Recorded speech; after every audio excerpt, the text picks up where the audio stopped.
Hola a todos, bienvenidos a Paredro, el podcast de libros, autores y demás actores del mundo literario. Mi nombre es Camilo Hoyos. Les doy la bienvenida a un capítulo que a todas luces es distinto. En primer lugar, porque volvemos a nuestros capítulos en inglés. Ya tenemos unos 2 o 3.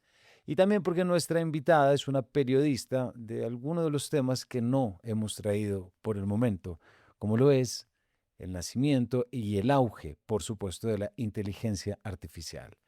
Les doy la bienvenida a una conversación con la periodista Karen Howe. Se hizo en el marco del Hey Festival Jericó. Agradezco especialmente al Hey y a Confama por haberme invitado y haber podido cubrir este evento y también entrevistar a esta gran autora. Karen Howe es periodista estadounidense. Estudió ingeniería mecánica en el MIT, trabajó como científica de datos y terminó convirtiéndose en una de las voces más rigurosas del mundo sobre inteligencia artificial. Fue editora sénior de IA en MIT Technology Review, corresponsal del Wall Street Journal en China y hoy escribe para The Atlantic.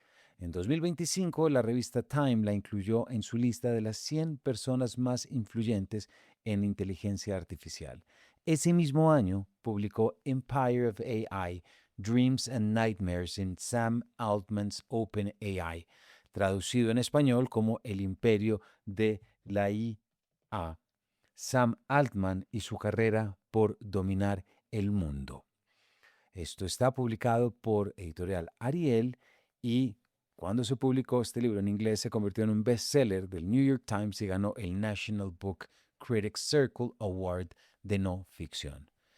Karen fue la primera periodista en perfilar a OpenAI. En 2019 pasó 3 días dentro de sus oficinas y lo que encontró, o más bien lo que no encontró, las preguntas que nadie supo responderle, fue el primer hilo de lo que hoy es un libro de más de 400 páginas que conecta el ascenso de Sam Altman con la explotación laboral en Kenia, el agua que los data centers le quitan a comunidades en Chile y la desaparición silenciosa de lenguas que la inteligencia artificial debería, supuestamente, ayudar a preservar. En esta conversación hablamos de ciencia ficción, de colonialismo, de los billonarios, de Silicon Valley y su relación con el poder político, de por qué la inteligencia artificial está borrando idiomas en lugar de multiplicarlos y de una metáfora que no voy a olvidar pronto, la diferencia entre construir cohetes y construir bicicletas. Recuerden que este libro lo pueden conseguir en Cultivo Libros y este capítulo, como los anteriores, ha sido editado por Natalia Latorre. Consejo, si alguien quiere algún tipo de ayuda, recuerden que si están oyendo este capítulo por Spotify, pueden traducir con IA, vaya paradoja, el inglés al español o al idioma que ustedes quieran. Bienvenidos. Karen, welcome to Paredro. Thank you so much for having me, Camilo. No, thank you. We will be talking about what has been translated at Ariel as El Imperio de la IA, Sam Altman y su carrera por dominar el mundo, which is originally titled The Empire of AI, Dreams and Nightmares in Sam Altman's OpenAI. We met at Jericó. Now you're in Medellin. Colombia appears a couple of times in your book. We will be talking about that in the first 15 pages and then when you talk about Oscarina. But how has been this incredible opportunity for us to have you here and for you to be at the Hay Festival, both in Jericó and Cartagena? It has been wonderful for me. Most people don't know that my husband is Colombian, so at every opportunity that I get to be in Colombia, spend time in Colombia, speak the language, eat the food, be with the people is just an amazing experience for me. So it's been an awesome January. Oh, that's very good to hear, and you're welcome this time and others. So let's get talking about this wonderful book, Karen. As I was telling you here, and I told you at Herico, right now many of us feel genuinely delighted by AI, right? It boosts our productivity, entertains us, makes us feel more efficient, and even a bit augmented, right? There is a kind of collective trance very similar to the early days of Facebook when we were so happy of meeting people that we were so many years far away and everything. But now, fortunately, your book arrives precisely to break that spell, to break the naivety, the ingenuity, if I might say, and show the machinery behind this so called magic. I would like to start asking you, Karen, do you think, are we structurally condemned to never fully understand our tech advances and developments and always be sort of the prey when it takes to making supposedly our life better? Wow, structurally condemned. It's such an interesting way to phrase it. I mean, I have always believed in my career that anyone can understand how technology works and anyone can have agency in shaping how technology works.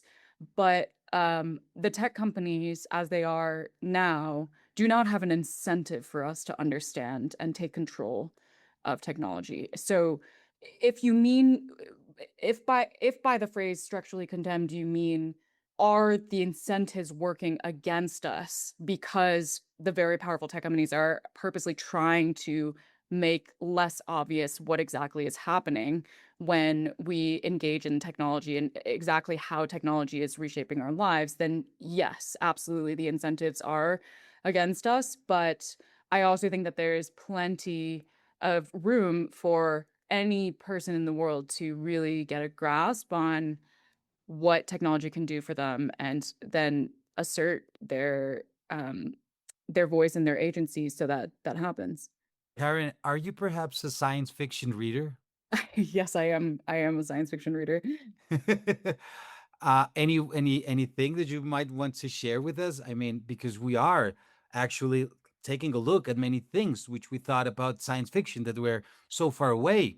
And I mean, since like I don't know, Star Wars spaceships where you just plug something and then you're connected, or many things. How do you think that this perhaps art and literature has made us so creative in the moment to receive things as knowing that we already knew this and we expected this to happen. Now it's happening, and we're like the characters of this movie, which we thought we would never meet. Yeah, it's interesting. So, I mean, it's not a coincidence that technology often takes the form of science fiction. And it's because the creators of these technologies themselves are big science fiction readers and grow up with these ideas and then want to recreate what they saw in literature as a kid or what they saw in movies during their teenage years.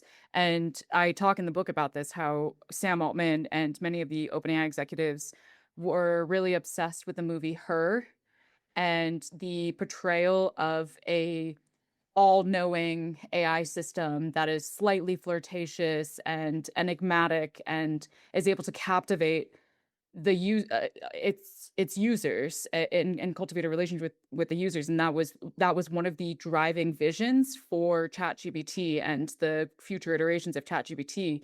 That said, what's interesting, so you sort of opened the beginning of this conversation with this idea that most people are feeling excited about AI, and I think we actually exist in a much more polarized environment right now where some people are really excited and other people are very concerned.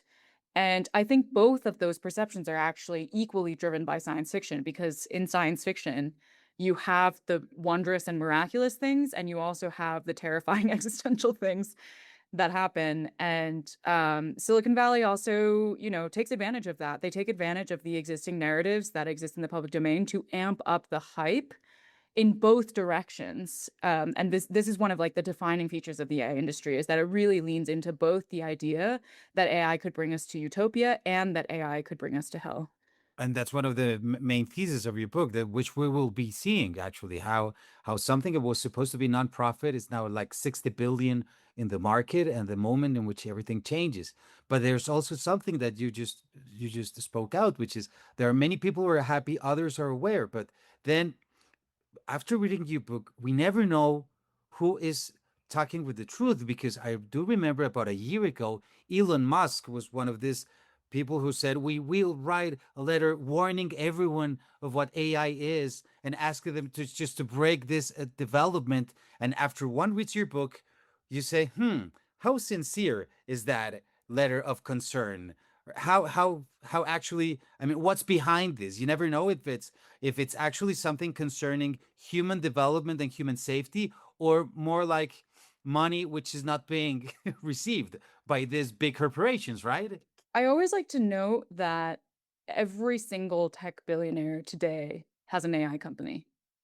And every single one of them tells a story about how their AI company is the best AI company and every other AI company is evil or more morally bankrupt than theirs. And a lot of the tit for tat fight that's happening between Elon Musk and Sam Altman is a manifestation of this core thesis, I guess, which is that all of these tech billionaires, like a huge driving force of AI development today, is based on the egos of these individuals and their desires to be the one that creates AI in their image and uses AI as a way to dominate in this world. Because I think each one of them has arrived at this conclusion that not only is AI as a technology itself something that can give them a lot of power, but AI also helps to justify their accumulation of power through other mechanisms as well in order to build the technology and bring what they profess will be utopia or dystopia or avoid dystopia.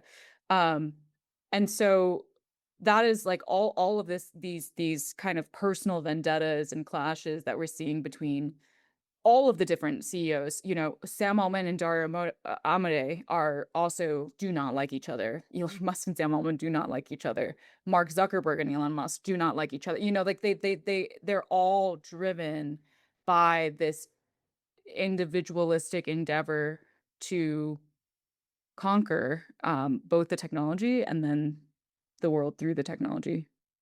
We will be coming back to those billionaires because I have one specific question which has to do with history and how history repeats itself. Karen, you came to OpenAI in 2019, if I'm correct, right? As a journalist, initially quite sympathetic to the company's mission, as I guess we were all there. They were positioned as the nonprofit checked against purely mercenary tech forces, right? What was the specific moment, or do you remember the specific moment or the series of moments when you realized and you shifted from seeing OpenAI as a potential force for good to analyzing it through the framework of empire?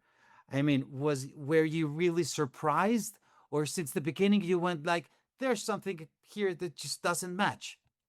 Before I went to OpenAI's offices, I really was quite optimistic about taking at face value what the organization was saying about itself, which is that, that it really was genuinely trying to find this new way of developing technology that benefits humanity rather than gets swayed by profit.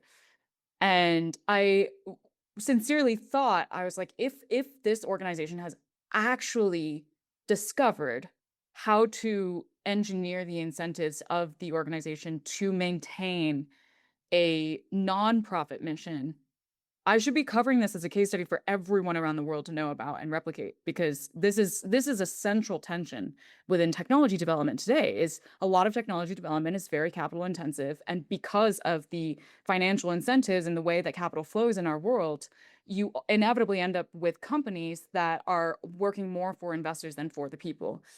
And when I then embedded within OpenAI for 3 days, it quickly occurred to me that something was not quite right, because when I was asking very simple questions of the executives about what they were up to, like why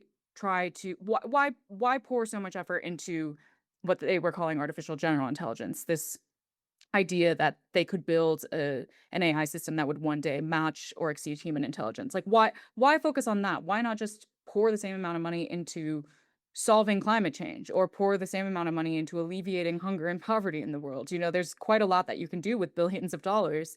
That's not just building this technology that could maybe one day help us solve these problems. And they couldn't articulate a good justification for this. And when I was asking them also, what are the bad scenarios that you want to avoid? Because this was also a key facet of OpenAI's promise, was we don't want their AI development to be controlled by mercenary forces because it could go really badly. They also couldn't describe to me what exactly was the bad scenario that they were trying to avoid. And so that's when it made me wonder. It was the first red flag, because I was like, you're presenting yourself as a company that's very different from Silicon Valley companies, and yet you've already committed the first flaw of many Silicon Valley companies, which is you have a boatload of money and no articulate vision of what you're actually working on.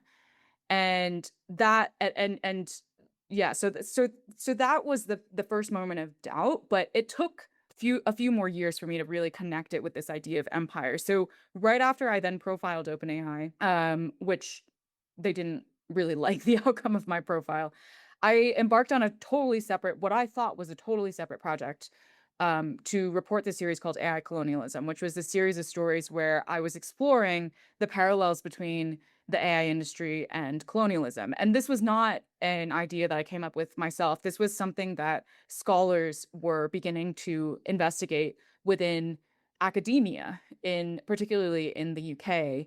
And I became really obsessed with this idea. Like they were writing these papers and books that were talking about how, you know, the way that the AI industry exploits labor looks really similar to the way that empires of old exploited labor, and the way that the AI industry projects a single worldview through a one size fits all model is, you know, also very imperial in that regard. And so I started traveling to different countries and partnering with journalists from around the world on investigating, you know, what are the real impacts of the AI industry right now in the present day, and is there really a colonial parallel to what's happening? And I was really surprised to find the number of examples that illustrated exactly what these scholars were talking about in their research. And so when I first started thinking about writing a book, I was not thinking at all about OpenAI. I was only thinking, oh, I want to write a book that helps people understand what is the real stakes of the AI industry right now. Let's put aside the hype and the promises, what's literally happening, and help them understand it through the lens of colonialism. And then as I was thinking about that book, ChatGPT came out.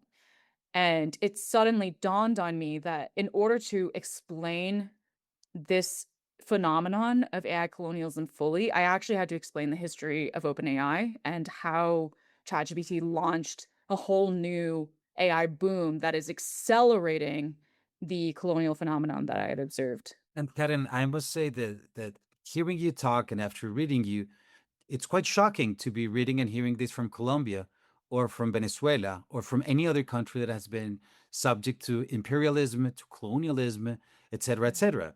It seems that it's nonetheless, I mean, truer than ever that history repeats itself, but with different languages and with different strategies, basically. It seems as I don't want to be talking about condemnation and structural things. I don't want to be that pessimistic, but it seems that we will never be capable of, or it's so difficult to be capable of just focusing and concentrating in philanthropic goodness for humans activities in which there is not someone which is being extracted, being subordinated, or even being, well, actually broken by a sense. That's one of the things, and I don't want to get started, but I will come to that. With this first year of Trump at the presidency, it seems that we, all of us of which believe that that might be possible, we were very naive. It's like we actually expected for things to go good, and then we realized that we're just like blindfolded, or just we were thinking with our desires. Yeah, yeah, absolutely. I know. I think that what you were saying there at the end, like blindfolded by our own desires, is something that the tech industry is really good at exploiting. They know in more ways than one, right? Like they generally, when a lot of the technologies that we have today that are coming out of Silicon Valley are ones that tap into our base instincts. Like they addict us. They hook us in with engagement. These models flatter and engage in sycophancy, but also there's the deeper way that the tech companies blindfold us by painting these visions. You know, I was actually thinking a lot about how the story that these companies tell about AI and about AGI is almost like in Harry Potter, you know, the mirror of Ezrad or something, it's like desire Yes. backwards. And when you look in the mirror, you see exactly what you want, like the thing that you want most in the world staring back at you. And that is basically how the tech industry talks about AI and AGI. It's like, oh, you've had a loved one die from cancer. This tool will help solve cancer once and for all. Oh, you have environmental anxiety about climate change. This tool will help solve climate change once and for all. You're sick and tired of the number of administrative and logistical tasks that you have to do on a day-to-day while you're juggling your job and your kids and your spouse and all of the pressures of the people around you. Well, this tool is going to be the perfect assistant that makes everything suddenly seamless and frictionless. And who doesn't want that?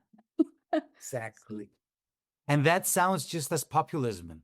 That's something that we here in Latin America have been living for 50 years. I don't know. Yeah. But that's pure populist and political language in which it makes you believe things which are not true. Or at least in the way they tell you, they just want you to skip a lot of things because Yeah. nothing can be so good with nothing given back, right? Nothing can be so perfect. And nothing can be that. I remember Bill Gates, for example, in this documentary about him, in which he says that he was quite sure that AI will help reverse climate change issues. And if you see Mhm. Bill Gates with everything, with the Bill and Melinda Gates Foundation, et cetera, you say, wow, I mean, this is something good. But no, there's always something. And there is one element, because we're talking about commercial elements, monetary elements, and of course, technical elements, because these are tech giants. But you said something at Jericho, and which you dwell very profoundly in the book. I guess there's a more philosophical quest to this. This is not only a tool that we will be handling.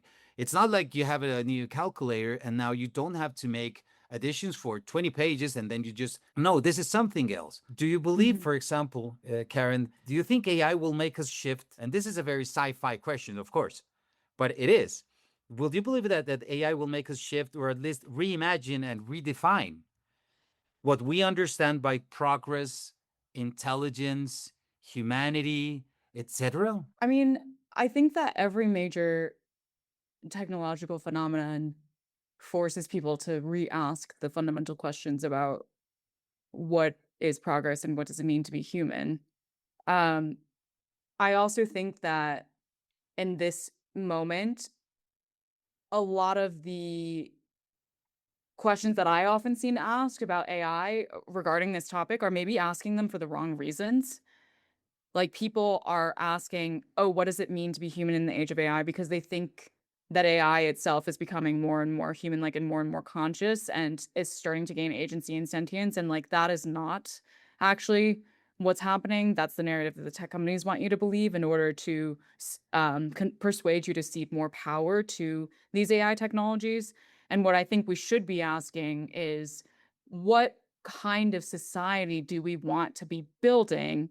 And how should we then be building and designing AI technologies to help achieve that society, rather than just letting the tech companies run amok and decide what they want to use AI for, which is to dominate and be empires? Like, what do we want it for? And how should we actually be challenging and resisting the vision of the tech companies in favor of a different kind of vision that is more helpful for the broad societal benefit. And what I mean by that is, um, AI is a word that means so many different things. It's a name for actually a huge category of different technologies. And I often say that AI is like the word transportation, and that transportation also refers to a huge category of different modes of ways to get from point A to point B. You can be talking about a bicycle, an electric car, public transportation, a rocket, and each of these modes of transportation have very different cost benefit trade-offs. And when we have conversations about how should we be designing transportation, we have very nuanced conversations. Like, we want more public transit, we want less fossil fuel cars, we want more bicycle paths. We should only be deploying rockets in scenarios where we really need rockets. We should not be giving every single person a rocket so that they can commute from Medellin to Bogota. And we should have the same exact conversation when it comes to AI. And so what the company, like I find that these companies, their vision of AI is the rocket. They're telling you, here's an extremely powerful tool that is going to help do literally everything. But first of all, this tool is extremely expensive to build, and it requires a huge consolidation of resources and capital in the hands of these companies that then inherently undermines the agency of individual agency of people around the world. But also, like in the deployment of this technology, you are taking a astronomically more massive tool than you actually need to solve like 95% of the problems. And so instead, like the vision that I advocate for is the bicycle version of AI, where we have much smaller AI models that are focused on very specific types of challenges, such as, one bicycle of AI would be DeepMind's AlphaFold, which was this AI tool that was designed solely to help accelerate help predict how a protein will fold from its amino acid sequence. It can only do that. It can do nothing else, just that. But this is an extremely crucial step for understanding disease better and then accelerating drug discovery. And so in that type of AI model, you require significantly less data to train the model, significantly less energy to train the model, significantly less energy to also deploy the model. It's very clear how you use it. There's very clear ways also of how it could harm people. So you can design the system to not engage in those types of harms in advance. And it provides a huge amount of benefit and brings more of the solutions that people broadly want in society to bear with this technology. So yeah, sorry, that was a bit of a long answer, but Welcome. Don't worry about it. answered your It's question. no, it's incredible to hear you talk. I hear you, and things receive even more light than they already were after reading the book. So don't worry, and thank you. But talking about these harms, Karen, which you mentioned, there are four harms, or let's say four characteristics of this colonial empire in AI companies, which are resource extraction, labor exploitation, knowledge monopolization, and quasi-religious ideological quest for AGI, right? Do you think one of them is being more ignored than the other? Do you believe that perhaps because once you arrive and tell us about Oscarina and many other Colombians, which actually worked for 10 cents or less, that honestly, which that labor exploitations, we're not that surprised by that because that forms part of a Yeah. reality, right? But do you believe that one of these four perhaps is silently like creeping, like no one is understanding and no one will actually believe that is one short example, which I was very impressed by reading you, is how AI is actually making languages disappear instead of Yeah. making more languages. And one would say, wow, how is that possible? I had no idea. Yeah, I mean, that is a really good one. Like, so there are thousands of languages in the world, but actually only a very, very small fraction of them are supported by the internet predating AI. Like just talking about Google search, Google Translate, social media platforms, like there's actually only maybe a dozen or not a dozen, a couple dozen languages that are really well supported by these types of technologies. And that inherently creates pressure on people who speak these languages to not speak them, but instead speak a language that is better serviced by the internet platforms. Because nowadays, like the internet is the portal to economic opportunity. So when, as a parent, if you're thinking about like what language do you pass down to your kids, would you rather your kid be learning a language that is basically has no presence on the internet and therefore is not going to give them any utility in terms of connecting with people and getting economic opportunity, or are you going to try and get them to speak English? Like it's and so like that creates this pressure where a lot of these languages that are not served end up eroding over time, and more people move towards the dominant languages that are supported. But AI accelerates this because there's actually even a narrower set of languages that AI supports than Google Translate. And you know, even arguably, I think it's about a dozen languages that like ChatGPT actually supports to a sufficient enough degree. But arguably, it really only supports one, which is English, because all of the training that and all of the refinement of the capabilities of these models is done in English. So like all of the filtering and cleaning of the toxic speech out from the internet, that's done in English. All of the testing to make sure that the models are actually doing what they're supposed to do, that's done in English. And so it really only works the best when you're engaging with it in English, even though, you know, it can also work in Spanish or French or like some of the other dominant languages in the world.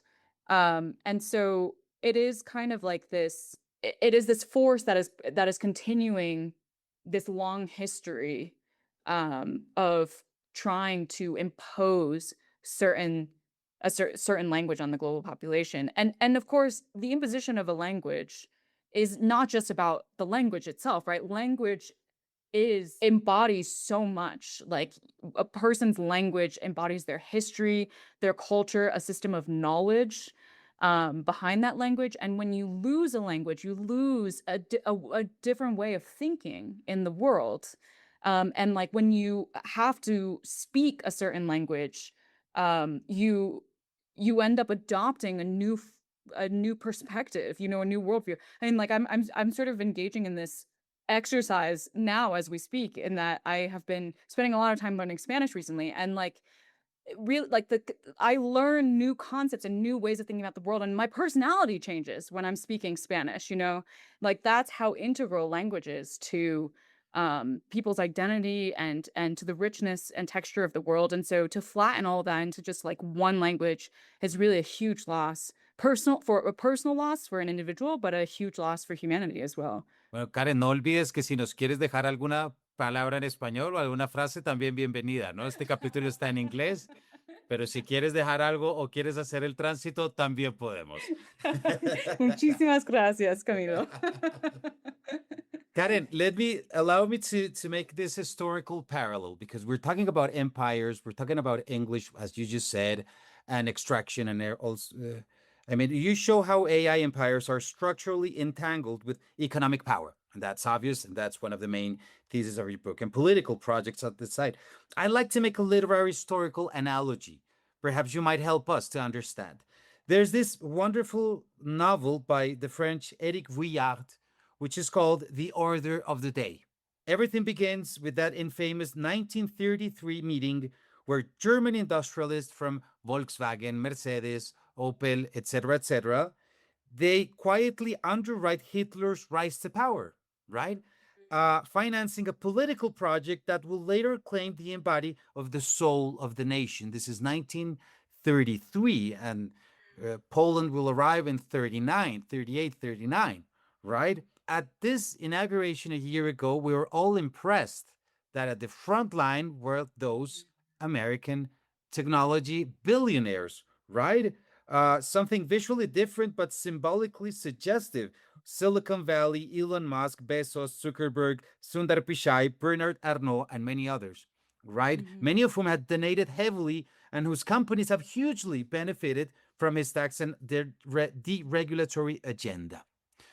Do you see any meaningful connection between these economic powers of these tech industrialists and this rise of the MAGA movement, ideologically speaking, that perhaps claims to be anti-elite but appears to be co-constituted with a very specific class of ultra-elite people? I mean, is history again repeating itself so accurately? 100%. Yeah. There's this amazing analysis written by this writer, Kyla Scanlon, who she focuses on economics and has her own Substack. And she had this Substack last year that was titled AI is the market and the market is the government. And it basically laid out this analysis that the US stock market looks like it is performing really well right now, and actually performing extraordinarily well right now. But when you look at the details, it's only performing that well because of the AI companies' speculative valuations and their circular investments with one another. And when you take out the AI companies and you look at everything else, the US stock market is actually underperforming the European stock market, which, usually does not happen by any stretch of the imagination. And essentially what she says is this appearance of a strong market leads to the appearance of a strong economy, which is now pretty much the only thing that's still providing the Trump administration some iota of legitimacy. And it is the justification that enables the administration to do things like deploy ICE onto its own citizens. And so there is absolutely this union of Silicon Valley and Washington where the Trump administration sees the elites and their ability to speculatively increase their valuations as an extremely important political project for himself to lend him the legitimacy to continue his also extremely imperial agenda. And Silicon Valley sees Trump also as a tool for their own independent imperial agenda, which is that they've realized that as long as you flatter Trump and talk about him as like the best person in the world, you can get him to do a lot of things that are useful for these companies to continue building their imperial ambition. So Trump has helped them strike deals in the Middle East, for example. And Trump is talking about annexing Greenland, which has huge amounts of minerals and oil resources and other things that would be beneficial for these companies to use for building and powering their data centers. And so there is this toxic symbiosis that's happening where the political elites and the tech elites in the US are in cahoots with one another to help facilitate each other's imperial projects. But also, I mean, I don't want to end this in such a dark note because it is quite a dark picture.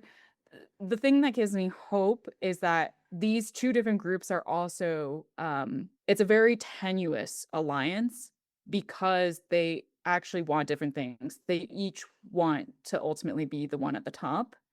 And I think that is a point of vulnerability that we as the public in society can take advantage of, because they are not fully in lockstep. And as there starts to be more and more tension and friction, I think that's an opportunity for the public to then step in and demand what we actually want the future of the world to look like. Exactly, and that's why your book ends with a note of cautious optimism about civil resistance and about what we can do, right? Community blockades at data centers, lawsuits organizing. Um, but if we take a look at the current landscape, Karen, governments, regulators, big tech, the AI research community, us as users, of course, who do you think actually holds the most realistic leverage to change this trajectory? I mean, we after this talk, this interview and your book, there is a sense of conspiracy. I mean, there is a sense of conspiracy that they want us not to know what lies underneath. There is something. Perhaps it's just an us, but do you think there might be a leverage actor which actually can intercede and do something about it? Because what you just said, it's not very likely that the government will start putting some limits because that is what makes the American economy boost. So can we expect someone or something to happen that will be on our side to take care of ourselves? I used to believe that there were other people that should be intervening on the behalf of the public. And now I believe that the only people that can intervene on the behalf of the public is ourselves. And that we are the only ones that can take responsibility and take care of ourselves. And we're seeing that happening right now with the resistance to the AI empire and also to, the Trump administration. There's been, I mean, just in the last few days, there've been massive protests on the streets in Minneapolis. Yes. And this is a, for me, it was like really emotional to see these photos, like a beautiful act of collective resistance. And that image is what I have as my mental model in my mind for what we also need for resisting the AI empires. We need beautiful acts of collective resistance. And we see already parents are suing these companies because they're furious about the way that these companies have impacted their kids, leading some of their kids to die by suicide after extended use of these tools. We're seeing artists and writers also suing these companies over intellectual property infringement. We are seeing thousands of people, tens of thousands of people around the world mobilizing to block or stall data center projects that are extracting from the communities rather than benefiting the communities. We are seeing more and more teachers and students starting to question the adoption of these technologies within classrooms and starting to actually form, student committees or teacher and student committees to discuss what are the bounds for where to adopt technology, and also which type of AI to adopt, like from which company should they be purchasing these technologies. We're seeing a blossoming of the open source movement,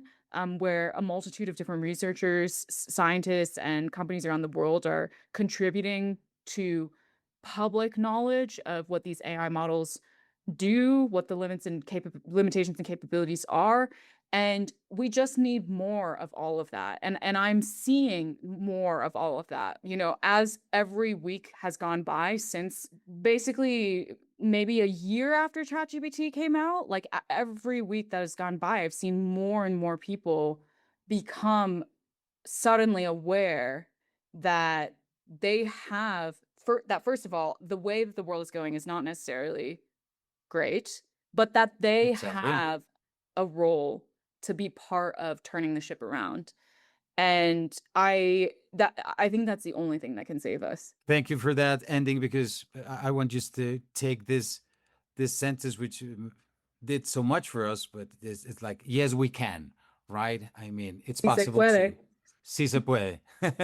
Sí se puede, but it depends entirely on us, which makes it trickier and more challengeful. But there is a way, which is acquiring conscience, attention, being collaborative, as you just said, Yeah. knowing that, of course, you can, and you might feel accompanied and secure by a machine, by an algorithm, but there is some things which humans, only us have, and that is what we should be looking at and expecting to happen. Karen, thank you. I just have one last question. Yesterday we met at Jericho, and I asked for a signature of the book, and you after you signed it, there's something that I wanted to ask you. It's about the stamp. It's that the stamp, which is certified 100% human, Gen AI free. I thought it was just wonderful. And even if you, and even more that you use it with everything you know about AI.